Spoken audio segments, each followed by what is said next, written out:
होली के पूर्व लगभग 1900 करोड़ रुपए की इन परियोजनाओं के लिए मैं आप सभी सिद्धार्थ नगर वासियों को हृदय से बधाई देता हूं। सिद्धार्थ विश्वविद्यालय का सिद्धार्थ विश्वविद्यालय आज एक नए प्रतिमान को स्थापित कर रहा है।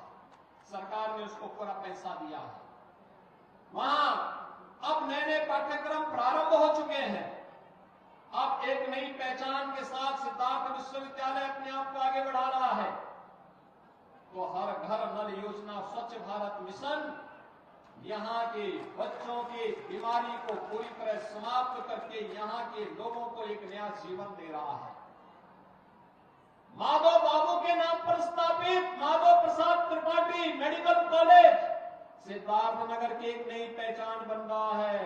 तो आज यहां की बेटियों को नर्सिंग की पढ़ाई के लिए दूर न जाना पड़े, इसके लिए सिद्धार्थ नगर में ही नर्सिंग कॉलेज का शिलान्यास भी हम करने जा रहे हैं।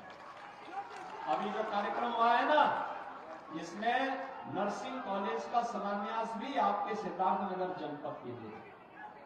जिन गांवों में अब तक हर घर नल योजना से शुद्ध पेयजल नहीं पहुंचा है, उन गांवों के लिए पानी पहुंचाने के लिए, शुद्ध जल पहुंचाने के लिए, आरओ का पानी पहुंचाने के लिए भी हम लोग आज शिलान्यास कर रहे हैं। और जहां कनेक्टिविटी से नहीं जुड़ पाया हो, उन गांवों को कनेक्टिविटी के साथ जोड़ने के लिए आए। हमारे नौजवान के लिए आजीविका भी है, तो हमारे आम नागरिक की आस्था का सम्मान भी है। आस्था का सम्मान भी है।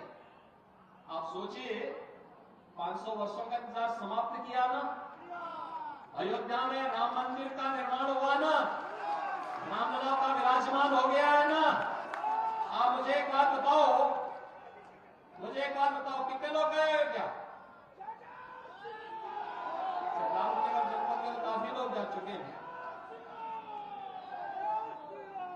आपको मैं एक बात बताऊं, 22 जनवरी यानी 23 जनवरी से लेकर के 10 मार्च तक 1 करोड़ श्रद्धालुओं ने अयोध्या में अब तक दर्शन किया है। 1 करोड़ श्रद्धालुओं ने, और ये पूरे देश के अंदर के थे।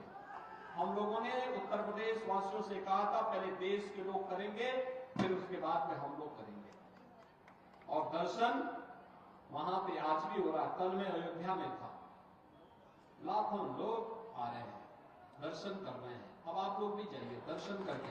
और एक तरफ माफिया गरीब के हक को हड़पता था, और दूसरी तरफ मच्छर यहां के नौजवानी को बचपन में ही निगल जाता था।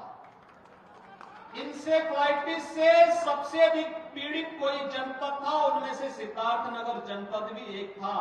मैंने अपनी आंखों से पिछले 30 वर्ष के अंदर हजारों बच्चों को इंसेफ्लाइटिस की महामारी से काल कलवित होते हुए देखा है। उन बच्चों के जीवन को बचाने के लिए सड़क से संसद तक लड़ाई लड़ता था। और तब मेरे साथ, भले विपक्ष में उस समय श्री जगदम्बिका पाल जी रहे होंगे, लेकिन मेरे साथ तब भी वहां मेरी आवाज के साथ आवाज मिलाने का काम करते थे। तो विपक्ष का एकमात्र सांसद होता था जगदम्बिका पाल। वे कांग्रेस के सांसद थे, कांग्रेस की सरकार थी।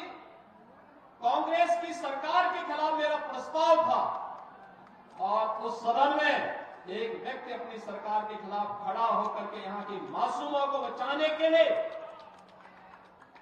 उस समय खड़ा हुआ था। और बहनों भाइयों, वो नाम था जगदम्बिका पाल का।